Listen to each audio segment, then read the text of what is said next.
Sahana Vavatu Sahanau Bhunaktu Saha Viryam Karavavahai Tejasvinavaditamastu ma vidvishavahai. Om Shanti Shanti Shanti.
Just a brief summary of what we saw yesterday.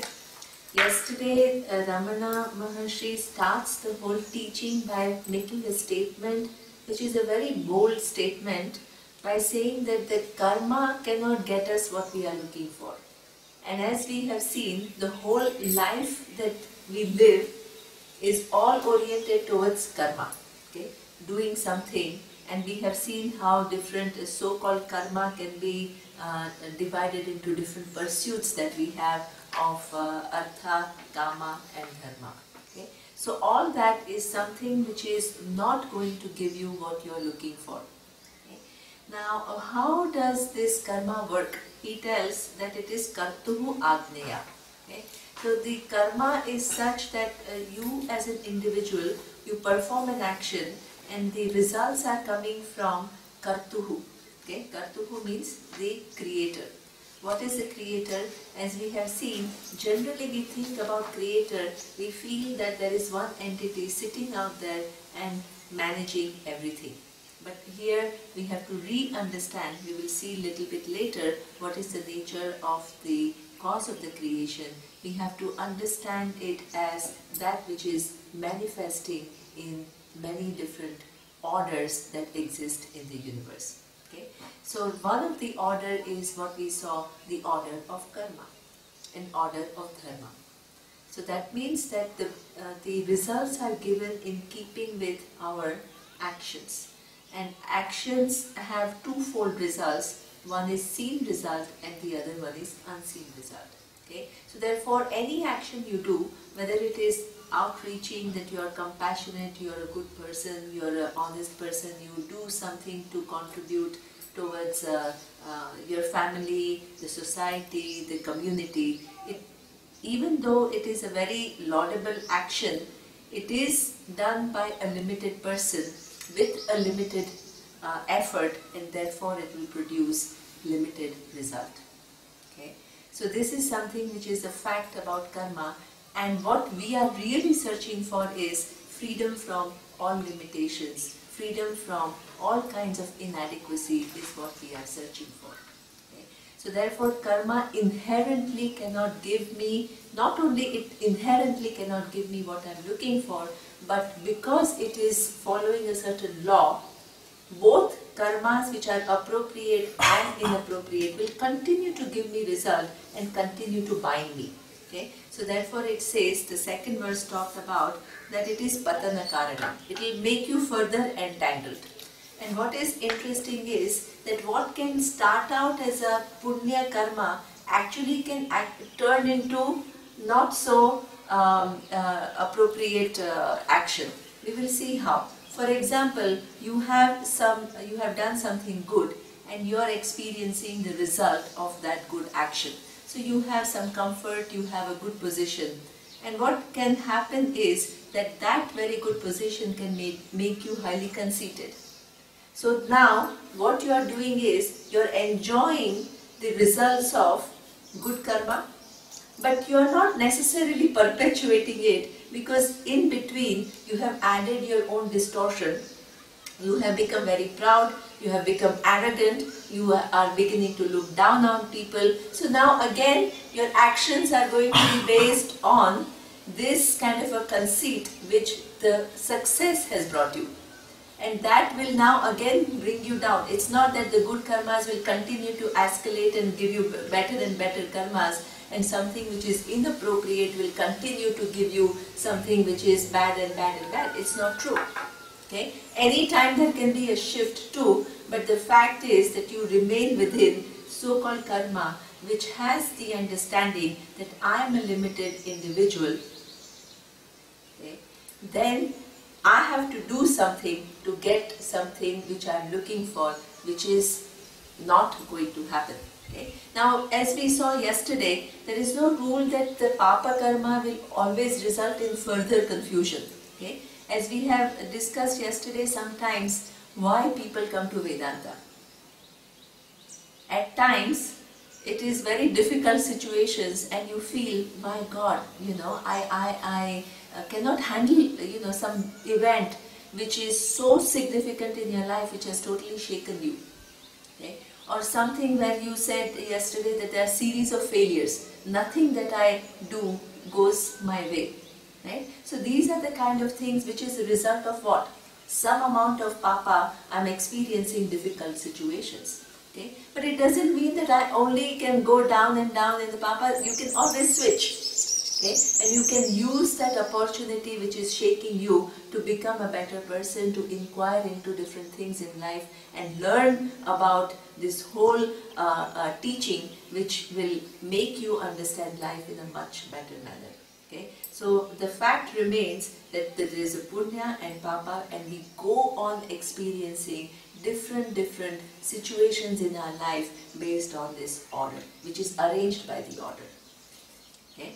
But it will not give us what we are searching for. Now the very karma which otherwise cannot give us what we are searching for can be used. In the third verse it says, Ishwararpitam nechaya krutam chitta shodhakam mukti sadhakam. Can become the means for my liberation. Okay? The same karma which will never give me what I am searching for can become the means. It's not an end in itself. Generally what happens, I take karma to be an end in itself.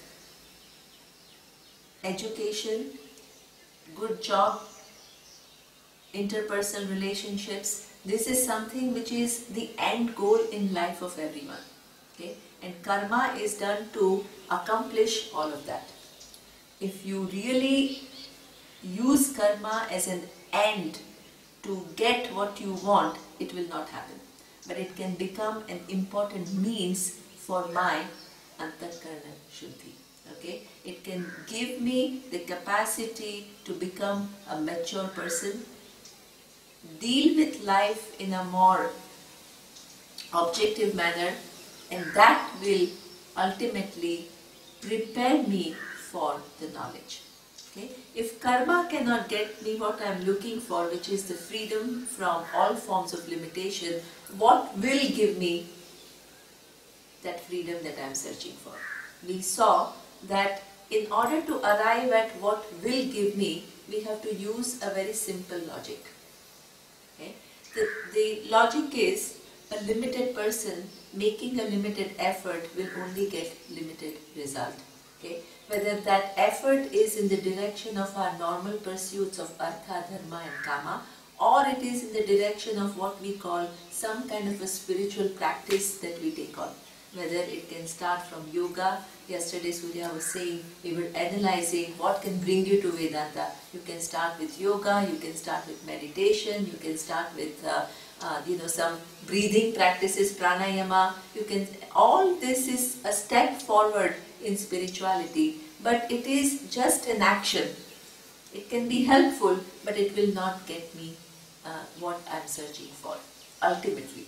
Okay? So the only possible solution logically is that I am already free from limitation. Okay? If I am already free from limitation, if this is the fact which can be the only possible solution for my search, then why is it that I feel that I am limited? Okay? I feel that because I have certain conclusions about who I am, I have a certain conclusions about what the nature of the universe is, I have certain conclusions about what is the nature of the cause of the universe, and with all these conclusions, I think those conclusions are the truths, and then I live my life and I get nowhere. Okay? So now the only solution is I begin to question whether all these conclusions that I have are valid or not. Okay? So that means it becomes an inquiry based this pursuit. Okay? So my moksha pursuit turns into what we call jignasa.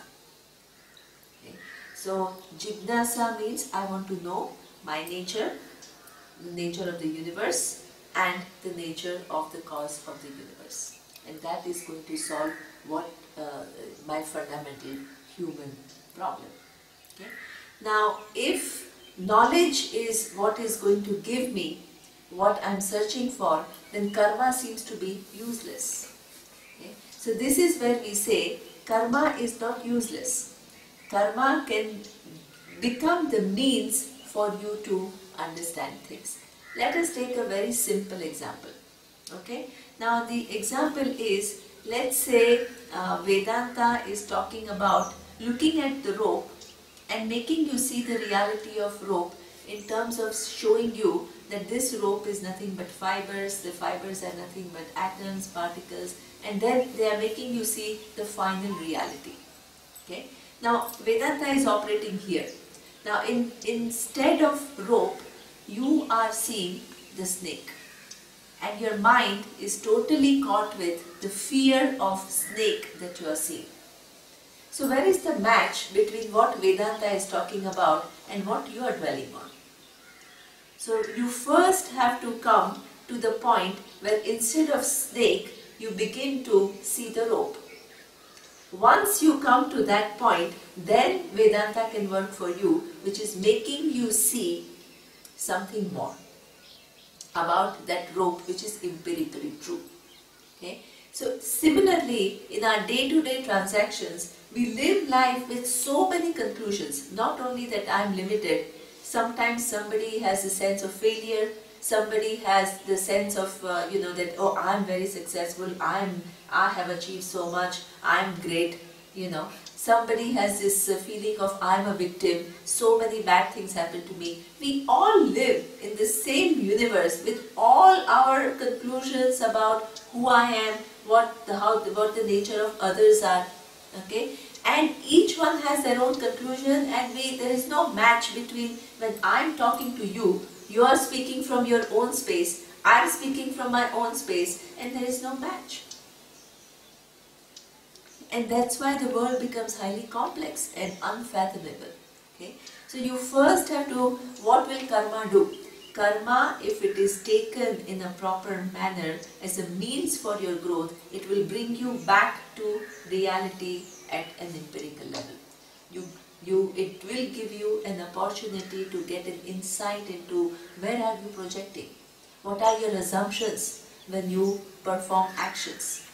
Okay? What are your assumptions when situations come to you? What are your values when you make a choice of action? So it will make you re-look at things that you are just doing and taking for granted. So this whole process of using karma is what we call, as a means for growth, is what we call karma yoga. Okay?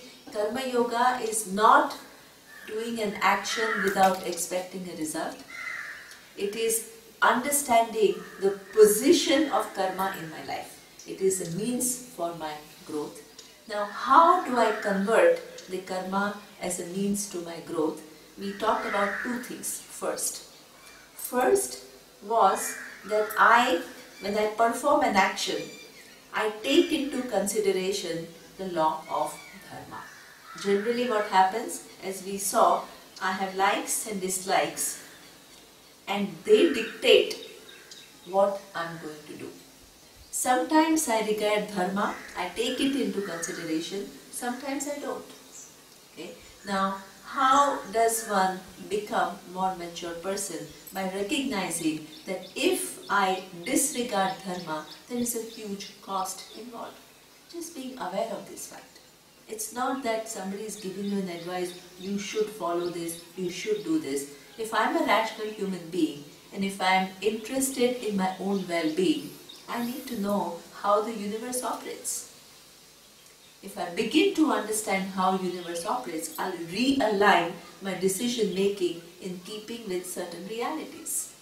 That is smart living. It's navigating my life based on certain facts which I have been missing and not incorporating in my decision making.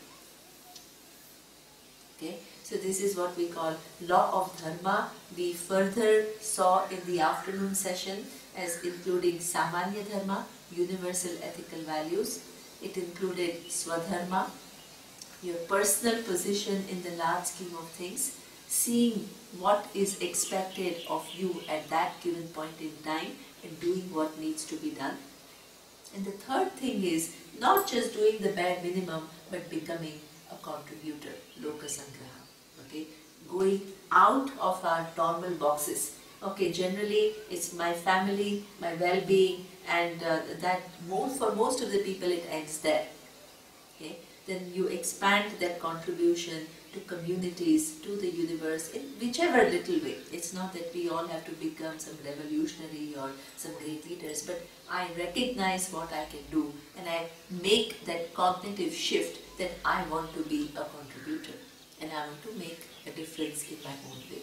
Okay? So this is how you can use karma to gain that maturity and become the person who is deserving of knowledge.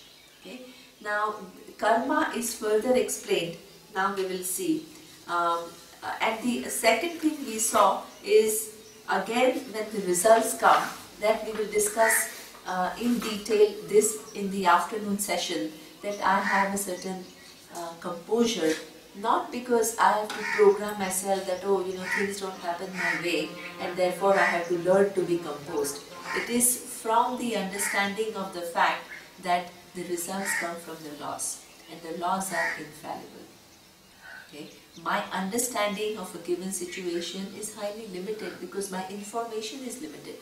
Okay? So what seems very fair to me in a larger scale, it may not be. Okay? Making that shift that things happen and things don't happen randomly and things don't always happen, have to happen according to my wishes, makes you a naturally composed person. There is a much bigger order which is taking care of all the different calculations that go into giving me the result that comes to me. Then anything that comes becomes what? Prasadam. I receive it prasada buddhi. It's coming from the laws of Ishvara and therefore I take it gracefully, whether it's something that I like or it's not something to my liking. Okay? Now the third thing, we think that okay, that is two very important ways of using karma for my own maturity. Now what are the other things? That is what is being talked about in the next verses. Okay? It says, Kaya Vak Manaha Karya Muttamam Pujanam Japam Chintanam Kramat. Okay? What is the literal translation is the physical, oral and mental actions in, that is ritual worship, repetition of sacred names and meditation are all most beneficial in that order. So now again it is staying within karma. Okay? But expanding, one is my actions, the other one is receiving the result. Now what else can I do to use karma for my own maturity? Okay? So one thing is talked about here is all the practices, spiritual practices that we do. Okay? These are very, very important practices for gaining that maturity. We have to understand how. Okay? Because most of the people say that they have difficulty in understanding what exactly is the use of prayer. Okay? So conceptually, we have to first recognize why do people pray? Okay?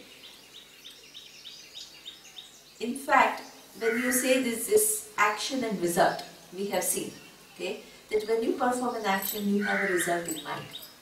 And we also know that the results will not always come our way, but we still want the result to be in keeping with what we are looking for.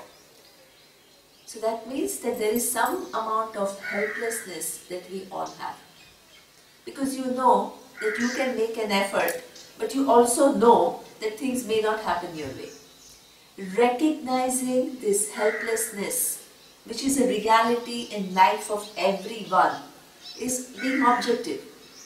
Okay? But helplessness is what? Makes you weak, because you feel helpless. Okay? You can, when you act upon this helplessness with a positive kind of an affirmation, it is what we call prayer. You have become proactive about your helplessness. What you have done, you have recognized your helplessness, you have recognized that there is a law which is governing the result of actions, and now you are praying and saying, this is what I want the outcome to be. That being an action, it will go along, it's not the only deciding factor. Okay? In a given situation, for example, whether you get the promotion or not, it is not just the factor of whether you have prayed or not. Okay? It is a function of your efforts, your skills, your personal relationships. These are all the different things which will decide the result of the action. But there are so many other things which can happen in between. So what happens is you feel helpless. So on that feeling of helplessness, you make one more action, which is not the action which is, oh, I have fear, I'm incapacitated, I'm afraid of what will happen, general anxiety. Okay? If you don't take into consideration if you don't have that proper understanding of what is going on, that helplessness will result in all kinds of distorted behaviors or attitudes on your part.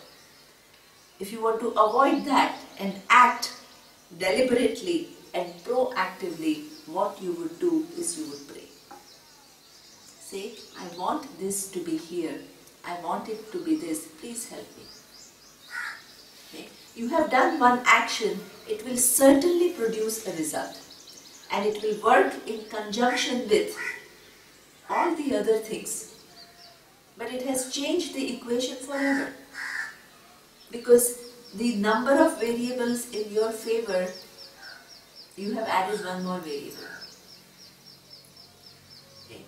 Prayer is the most efficacious thing which makes you act constructively on your helplessness. It is very much part of objective living. Okay. And the prayers are of many different types. This is what it is saying. It says Vak, Manaha, Kayaya. What is the, there are some physical and mental actions. Okay? Now the prayer could be, please give me this. Okay? Or the prayer could be, also sometimes when you recognize that all these different ends will not give me what I am searching for, you can even pray for clarity of thinking. Say, give me clarity of thinking. In fact, Surya will do once this Gayatri mantra. Every morning Hindus are supposed to do Gayatri mantra. What it is asking for 3 times. Exactly. Right. What it is asking for is something which is beautiful. Okay? You can have things, you may not have things, things don't always go your way. But if you have one thing, your life becomes much easier. What? Clarity of thinking. Okay? Life is nothing but series of decisions that we make. And in every decision there are many unknowns for everyone. Okay? But, and also within the known, we look at those known variables from our own standpoints. Not really how they are. Okay? So if you have clarity of thinking by recognizing what are these known factors, how can I interpret them correctly? What are the unknown? Okay, and how I can somehow, is it possible to make them known? They will see it all in the afternoon session. Okay, so you put efforts in the right direction and then you pray. Okay, and this is where you say the clarity of thinking is, let me assess situations accurately and correctly. Whether it is my professional life, or it is my personal life, or it is my own relationship with myself. Okay, you need clarity all the way. And asking for that clarity is my prayer 3 times a day. Is Gayatri Mantra. Okay. So this is the prayer can be either asking for a given thing or asking for general clarity, which is going to help you throughout your life. Now the forms are different. One is what you can do, that the prayers can be, one is kaya, physical prayer, where you involve certain limbs. This is why we have deity, and we do puja. It's not just one thought, oh please help me in gaining this result. The presence of the law, we have to really incorporate in our living so it becomes real for us. So that means it cannot remain just at some vague mental level, you have to express it. The more you express it, more it becomes real for you. Okay? Love. You feel love for somebody, but it's just of no use. The person can still feel that this person doesn't care for me. The person doesn't have any regard for me. But one act on your part, the person immediately understands that, yeah, this person cares for me. That means the life cannot only be lived in your mind, it has to be physicalized. Okay? So that means my appreciation of Ishvara as the order which pervades my life is physicalized to make it more real for me. This is what we call a physical act of prayer. I'm reminding myself. Okay. Now people ask us, who are we? Most of the time they think Hindus, they believe in so many different gods. You have to understand who we are praying to. It's very important. Because we can't answer these questions, it all remains very vague. Like yesterday your question was, how do we answer to people? Because we don't know, how do we convince others, right? So we first have to understand ourselves, then we can convince others. Okay? So now, are there many gods? We have to first understand, is this teaching of Vedas or the teaching of Gita, are they talking about many different gods? No. In fact, what we talk about is all that is here is one intelligence which is manifesting in many different names and forms. Now this intelligence, as Surya was saying yesterday, okay, when I see from the standpoint of how does the universe work, how are the galaxies formed, what is the position of star and the sun and the moon with reference to me, and what is the job that they do. Okay? All this is what we call the study. This intelligence we look from the standpoint of the working of the universe. This is what we name what? Physics. The same intelligence when we see from the standpoint of this object is nothing but atoms and particles. This is what we call quantum physics. The same intelligence that pervades when we begin to see how the plants work. We call it biology, botany. Okay. The same intelligence we see from the standpoint of how our body works. We call it anatomy, physiology. It is all an insight into that intelligence from a given standpoint. Because that standpoint is something which is specific, we give it a special name. Same thing with reference to with my own life. I am subjected to not only the laws of physics and biology, I am subjected to so many different laws that are important to me. Okay? I see that there are obstacles coming in my life, and I also see that at times the obstacles go away. So what is that principle?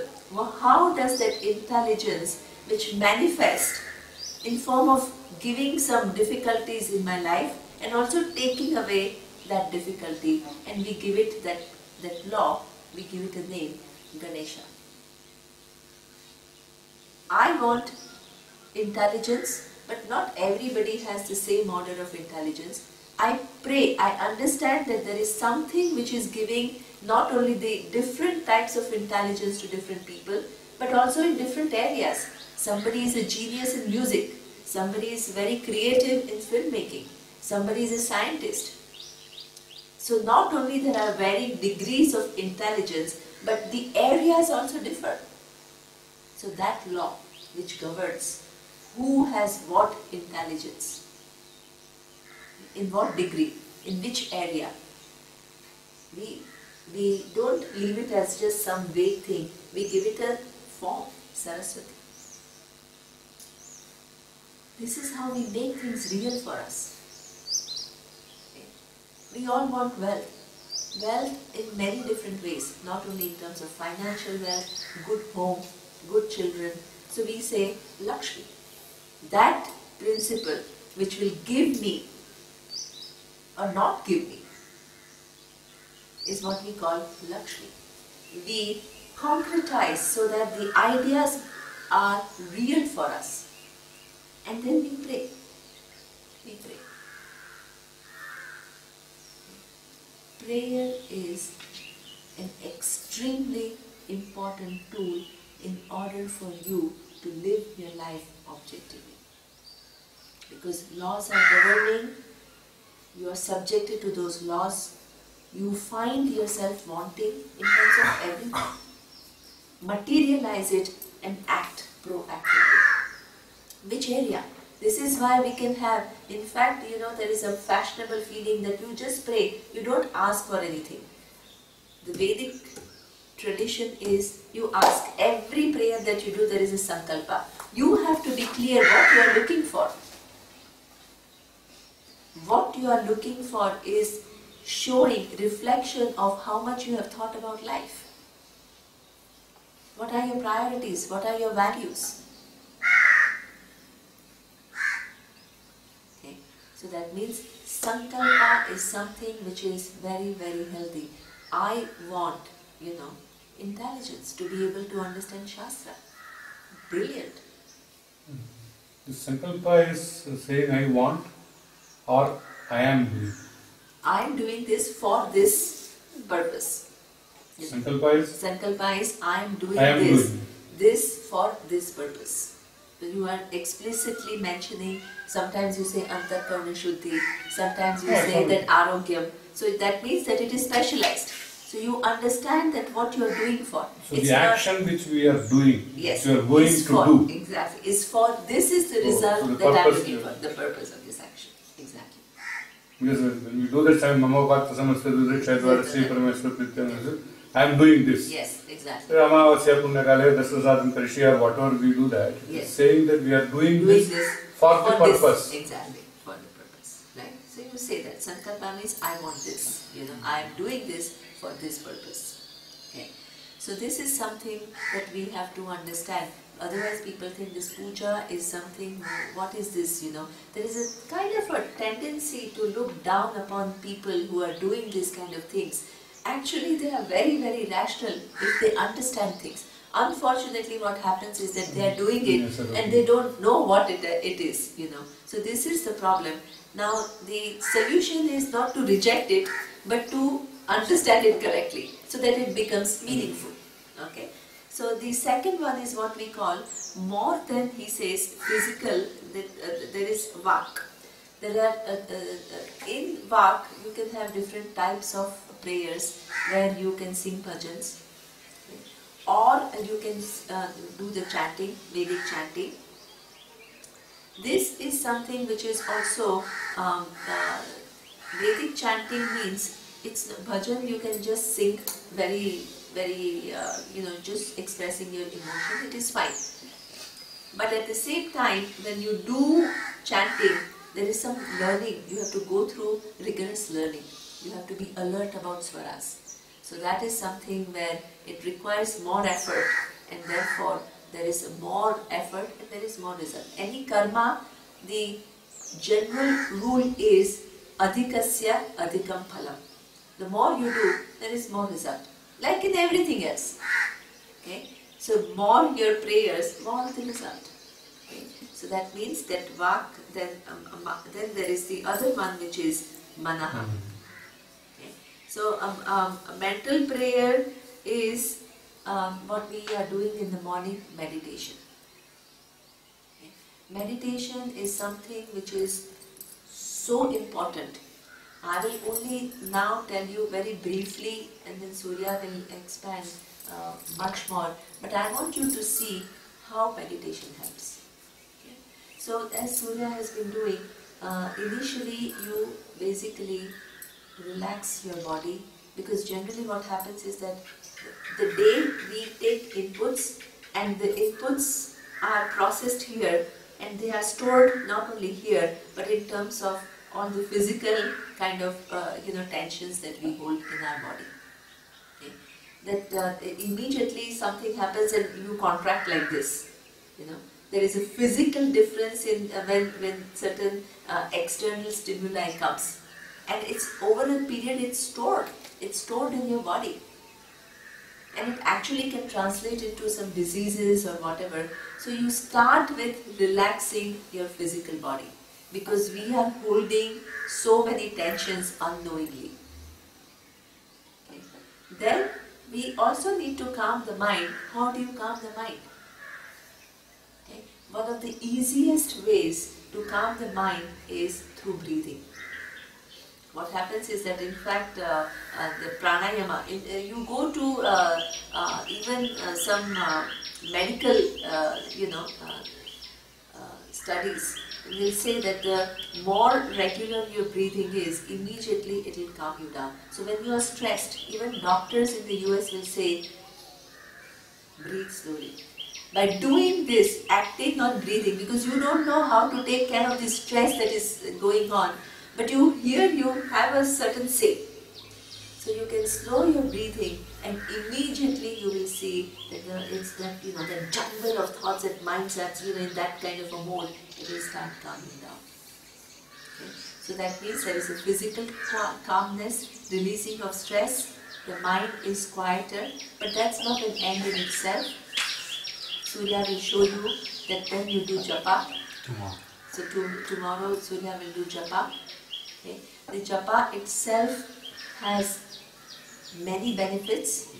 Surya will explain later, but I will just tell you very briefly, because you must understand how important meditation is. It's not just something small. Okay? What happens is that when you do japa, Om Namah Shivaya, Om Namah Shivaya, or anything, Om Namah Shivaya, or Ishaya Namaha. What you are doing is, when the mind, you know that I have to do this chant for next 5 minutes, Om Namah Shivaya, Om Namah Shivaya. And what will happen? After 2-3 times, the mind will go to Shiva and how he is constructing. And how this building that he has constructed in Bangalore, maybe I should look into it and buying it, I am looking for an apartment. Which is this apartment in Mumbai that I hope I find it. Okay? The mind will go. Okay? This is the nature of mind. The mind's nature is to move from one thing to the other. Throughout the day it moves, but we don't have any task for the mind, so it seems like a normal thing. Now we have given a task to this mind, and we see that it's not available for us to do what we want. It's going and doing something totally different. You gain some insight. You think that you are the master of your mind. Now you recognize mind takes you for a ride. You have very little say. What do? You bring the mind back. Bring it back slowly and gently. Okay? So this is what you do. You bring the mind back to the chant. Over the period of time, what happens? You become more focused. You have better concentration. you are able to stay with a given subject matter for a length of time without being distracted. The second thing that happens is also something which is very, very important. In this, when you say Om Namah Shivaya, and what is the second? Om Namah Shivaya. Okay? That means there is no connection between first thought and the second thought. We are not building on it. Okay? A lot of our subjectivity comes from building up. I'll give you some examples. Okay? You walked past a friend of yours and you said hi and the friend did not reply. This is one event. Okay? And you just say, okay, now today the person, did not, somehow didn't look or didn't smile, and it's fine. Many times what happens is that if that person is of some importance to you, it doesn't stop there. You start wondering, what happened to this person? Okay? Is this person not liking me anymore? Or is the person angry with me? Or have I done something to hurt the person? Or is the person become now, see how arrogant the person has become, because now the person has certain things and we were such good friends. So you keep on building stories. So one thought builds on the other, then on the other. Very soon we make a whole big story and we see the person not as one event but as an outcome of the story that we have created. That means through associated thinking we have this huge build-up. Okay? This is why people say that, oh, I am depressed for last 1 year. In one day, how many thoughts you have? How many? There was a talk by Deepak Chopra who was saying that there was about 60,000 thoughts that we have in a day. Okay? Now each of these thoughts is going to, is it all depression? No. Exactly. In day there are so many variable thoughts. You ate something which you loved and then somebody called you and you liked, but you have a feeling that last 1 year you are depressed. The feeling is based on a build-up of a story. You pay attention only to some events. Many things have happened. You pay attention only to some things and you continue and you feel that only that is going on. Among many data, you give weight to one type of data, and not only that, but you build up on that. You put it all together and then you make a huge big story around it. Okay? This mind's capacity, if you want to check, mantra is the best way where you take care of the tendency of mind to build up stories. Om Namah Shivaya, second is not something building on Shiva, Kailasha to, my yatra, how last time I could not go. All this is checked. Okay? It remains at one thing. But remaining at one thing at a time is something which is very important to be objective. Okay? This is the second big job that japa does. The third thing, okay? In between two chants, there is what we call silence. Surya will make you see the silence. Generally, we identify ourselves with the thought so much that we forget that, there is this silence in between. The thoughts come and go. They are not my nature. The thought don't decide who I am. Thoughts come and thoughts go. Okay. There is the presence of silence. We are not saying you are the silence. No. If you are the silence, when thought comes, what will happen? You will go. Do you go when the thought comes? No. You are the invariable presence which is there when there is a thought and when there is no thought. When you understand that, it gives you some cognitive distance with reference to all that is going on in your mind. Otherwise, my identity becomes as good as what is going on in my mind at that given point in time. Okay? When you have that cognitive distance, then whatever happens, there is a thought, there is some sadness, some events will bring some sadness. It's fine, it will bring. It's not everything happens your way. You are not trying to resist emotions, but you are having certain capacity by saying the certain external or internal events have produced some sadness in me. It is fine. I can handle it, rather than labeling myself as I am sad and I am not spiritual because I am sad. This is a problem. Okay? How do I handle, how can I look into this sadness? We will see in the afternoon modules also how to deal with emotions and everything. But one thing I want to emphasize here is it gives you a cognitive distance between whatever is going on in your mind and you. So I'm the one who's able to manage my thoughts in a given way, look into them and manage. They don't just define me. Okay? So silence, observing silence becomes a very important insight into the relationship between thoughts and I. Okay? The other thing that meditation, there are so many levels of meditation, it is incredible how many things it is working at. Okay? When you begin to see the meaning of this chant, Om Namah Shivaya, what does it mean? My salutation to Ishvara, Shiva. That means Ishvara as the order is there in the universe. I bring the understanding of that order and how it affects my life.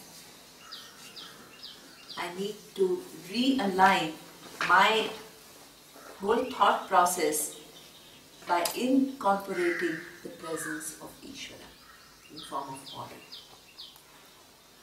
Okay. Om Namah Shivaya, Om Namah Shivaya. My salutations to this order at so many different levels. I am so much governed by this order at multiple levels, and I become aware of this fact. I become naturally a tranquil person, objective, composed, because I am seeing realities. I am incorporating realities in my life. Surya will talk about it more. Okay. And finally, as we will see, it is also contemplation. That I will explain later. The meditation itself turns into contemplation that Ramana will talk about. Seeing the final truth about myself. After taking care of all these different steps, meditation is used when you are so absorbed and so resolved, okay, to see the truth of myself. So meditation, generally when people give meditation, it is all about just seeing some little light or just being quiet, but you can see how potent and multifaceted meditation is according to our tradition, and it works at so many different levels. Okay. Now, or most beneficial in that order means actually. Yes, exactly. So let us look at that, because there is a ritual, then repetition of sacred names and meditation, right, are all most beneficial in that order. Okay, that's a good question. What does it mean in that order? Okay, what it means is that if your goal is in karma, what is the goal is the rule is adhikasya adhikam phalam. Okay, the more you do, more is the result. Here it seems as though when you are doing puja, there is more effort. Because in meditation you are just sitting. Okay? But here it says meditation is more efficacious than physical puja. Okay? Because now you have seen, even though it seems that you are sitting, you are not doing anything, okay, how many things you are taking care of if you are aware. So therefore, if your goal is to prepare the mind for the knowledge, then meditation is the most sophisticated or the most useful. Okay. The physical prayer is fine, but when there is vak, when you learn chanting, there is more effort. Okay. So that means that there is more effort, there is more application of your mind, which will then bring more result. Okay. So the simplest is the physical puja, then there is chanting, then there is japa, and ultimately the meditation. Because each one is increasing the level of sophistication and effort and understanding. Okay? But that doesn't mean that once you do meditation, we have a tendency that we give up, we give up physical forms. That is not what is being said. There is some kind of, it's very true, there is always some kind of a thing that, now I am meditating, I don't need these physical forms. No. You can have a preference for one, but others are equally important. They do a different job. And we need, like how I said, we need to live life within forms. We need to express certain things physically, some things with vak, and something mentally. So you use all three, but understand that increasing degree of effort and understanding that is required. Okay? So this way you are now expanding of how karma can give you this maturity that you are looking for through the act of prayer, vak, manas, and physical. Okay? And understand what they japa. Okay. Now, the next verse is Jagata Ishadi Yukta Sevanam Ashtamurti Bruk Deva Pujanam. Here it says, serving the world with an attitude that it is the Lord, is the worship of the Lord. Then eightfold forms, which is 5 elements, sun, moon, and the conscious being. Again, we have to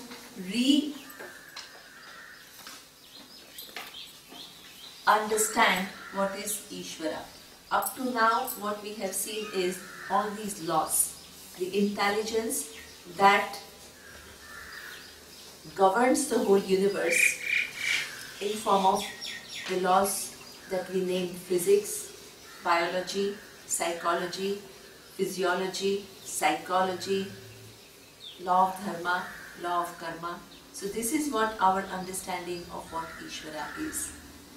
And we think that we are governed by these laws. This verse is talking about Ishvara not only as the laws, but also the 5 elements.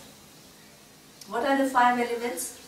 Akasha, Vayu, Apaha, Agni, and Prithvi. Okay. So that means what? Akasha is space, Vayu is air, Agni is fire,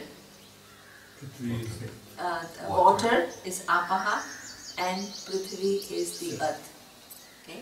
So if you follow the Vedic model, our physical body is made up of these 5 elements. Okay. So up to now, your understanding is Ishvara is in form of the order, which is governing me. Now you are saying Ishvara is 5 elements. Where are those 5 elements? Here. Me. Here. Here. Here. Because there are these 5 elements that govern the universe, but my very body and the body of everyone else is nothing but combination of these 5 elements. If you look at our body, there is space. Everything, all the organs and all the entire physiological system exists, there is space.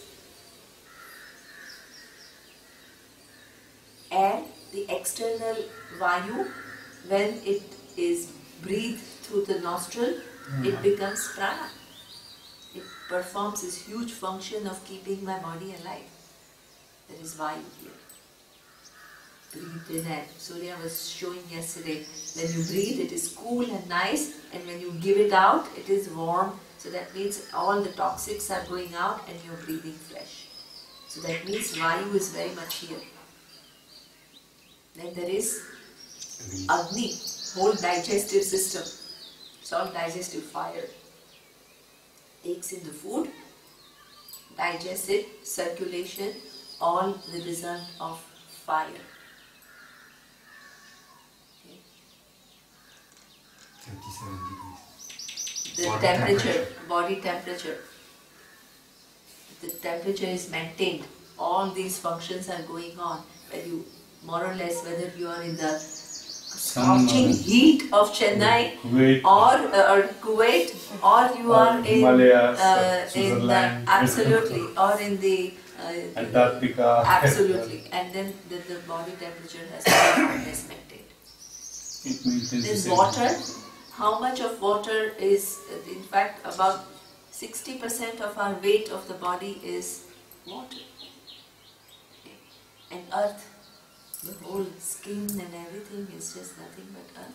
So that means that if Ishvara is in form of 5 elements, so they are not only those external 5 elements, but those 5 elements come together, and they say that there is one which is subtle elements which make the subtle body and the subtle functions. What are the subtle body? What constitutes of subtle body?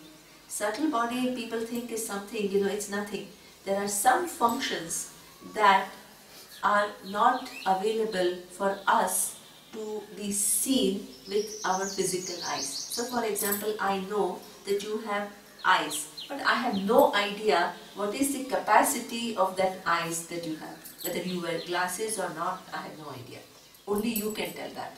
That's why with reference to me, it becomes subtle functions. Because they are not tangible to me through my own sense organs. Okay? I can see Venus, there, but I have no idea exactly what she is thinking about. I have no idea. Maybe I can infer what she is thinking based on certain facial expression, but otherwise I don't know. So that's why we call it a subtle function. Okay? The capacity of your 5 sense organs, the capacity of, you see that Swamiji's physical body is very much there, but his capacity, the hands to move, has deteriorated. There is something subtle which is keeping the hand from moving, from the legs from moving. So the capacity of 5 organs of action, 5 functions of prana. What are those 5 functions of prana? Breathing in, breathing out, digestion, circulation, evacuation. This is all subtle. The whole process, when you are talking to me now, the whole process is going on. Your body is doing all this, the breakfast that you've eaten is now, I don't know which place it has reached, but it is all going on. But I am not seeing all of that, so it's subtle. Yeah, otherwise everybody is like, okay, now for him, it is now at the, Go up. Exactly, right? So this is why we call it subtle. Pancha prana, organs of action, organs of senses, and the mind. 16 things which are subtle in nature. This is all made up of 5 elements. Then those 5 elements undergo further grossification to become the physical body.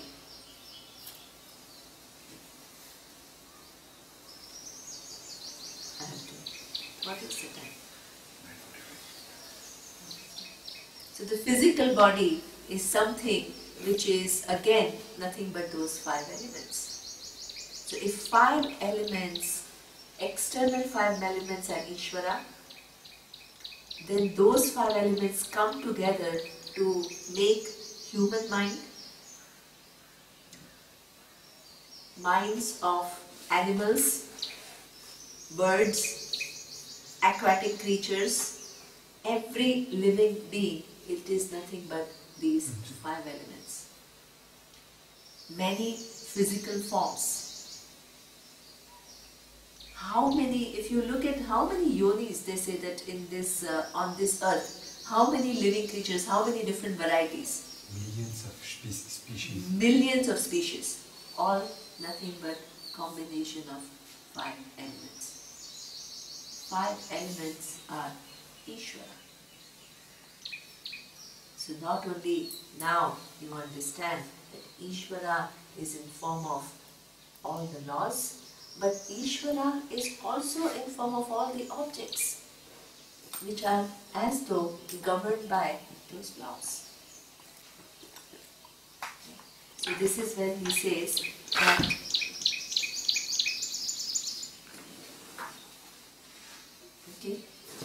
Ashtamurti Veda Pujanam.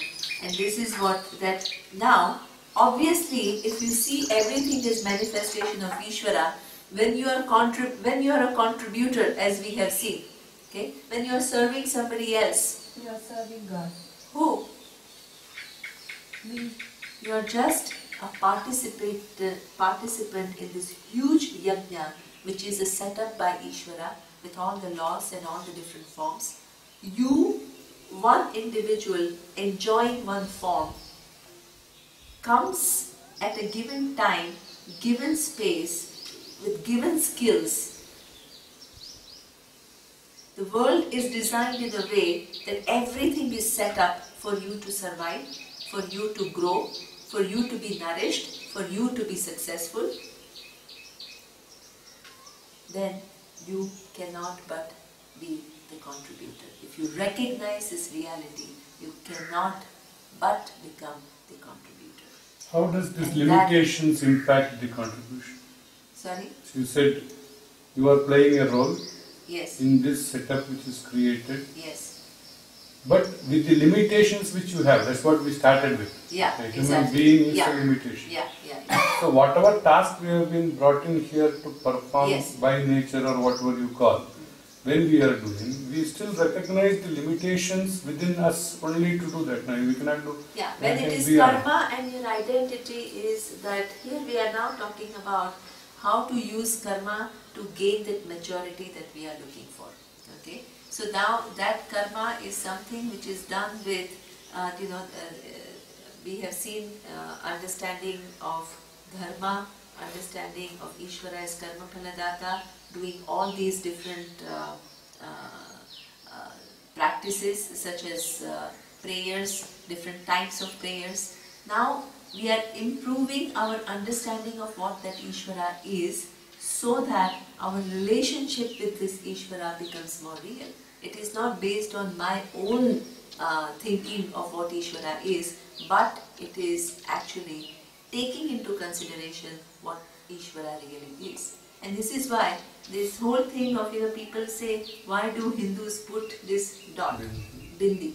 Okay? So all kinds of explanations are given, but here what we say is we recognize that Ishvara exists here too. This is an act based on understanding that the presence of Ishvara is here. If you begin to understand that and you make it real through your action, imagine your quality of life when you have every day consciously seen, I am one of the manifestations of Ishvara. Okay.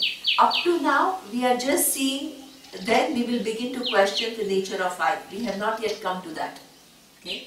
Right now, we are just understanding the nature of Ishvara and how that understanding can be translated into certain actions on my part, and how those actions can contribute to my maturity. Okay, so we take one step at a time. But relating to Ishvara means very much understanding the nature of Ishvara.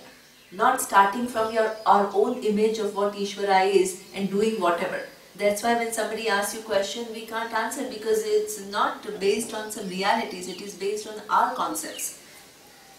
Is So, Angavandanam also yes, a recognition of God in different places. Yeah, that also, absolutely. Yes. It is meant to be. Kesava Narayana Yes, Madhava, yes, so that- absolutely. Similarly we do it, no? It is a part. Absolutely. Very much Same part. idea. Exactly. Same idea, absolutely. Shoulders, very close. That this principle is existing here. Yeah, yeah. This Sure, is here, I this see is that. here. Yeah, that Ganga absolutely. Vandanam is also contribute to all that, emphasizes that this. In this eightfold forms 5 elements: Yes, sun, moon, Yes. and the conscious being. conscious being. The conscious So- being is also a form. No, it is not the form. Okay, there are here it is meant. Okay, so the 5 elements is nothing but Ishvara. Okay, then the sun and the moon. Again, you are brought back to certain luminaries which exist, and because of which our life is made possible. Okay, yesterday I talked about the role that the sun plays. Okay, the sun makes possible for the earth to have life. Then all the functions of giving us food through plants, ocean water bringing the rain. Okay, so this is where you see sun is also one of the manifestation of Ishvara. Okay. What is important here, what we are trying to do is to make it all very clear.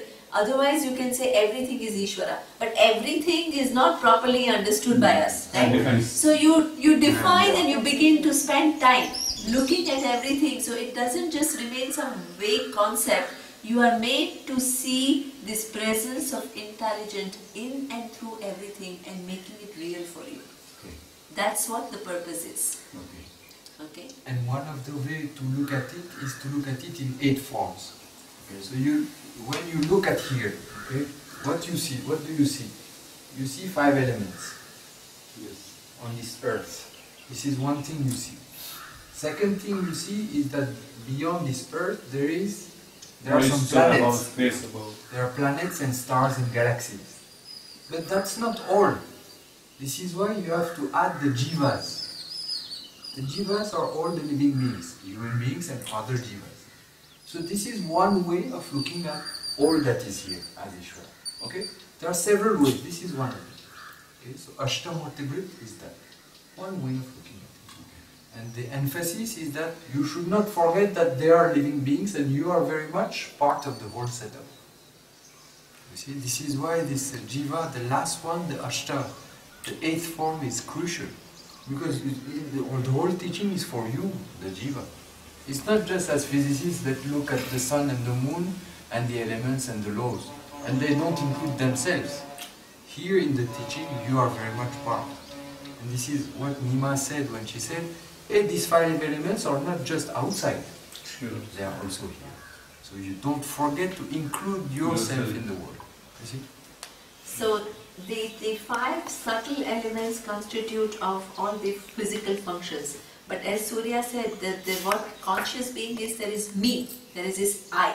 Yes. Okay, otherwise what will happen is everything will happen automatically and electrically, and electromagnetic fields will work and all. And it will all just go on like machines, right? You create robots and things will happen, right? But here it's not that. There is this individual, me, I. So that is also that what we say conscious being. So that means conscious being, wherever there is a conscious being, where there is a sense of I, okay, whether it is human being or it is some celestial beings or the animals or birds, where there is this sense of, it's not just machines working, right? That is also manifestation, or one of the manifestation of Ishvara. Okay. The next we will see. I'm going little slowly, but initially, because I want you to understand things, and you will see that everything will be understood clearly, then later on it becomes much easier. These are the things that you need to spend time with, because you need to understand what is Ishvara, what is the nature of Ishvara. So it may seem as though, my God, so many verses are remaining. Don't worry, I always complete everything. I never leave anything halfway. Whatever we learn, if you learned it, it is full, it is fine. And it all is about really not acquiring more information. It's about seeing realities clearly. Okay. Om Purnamadav Purnamidam Purnat Purnamudachyate Purnasya Purnamadaya Purnameva Vashishyate. Om Shanti Shanti Shanti. Om Shri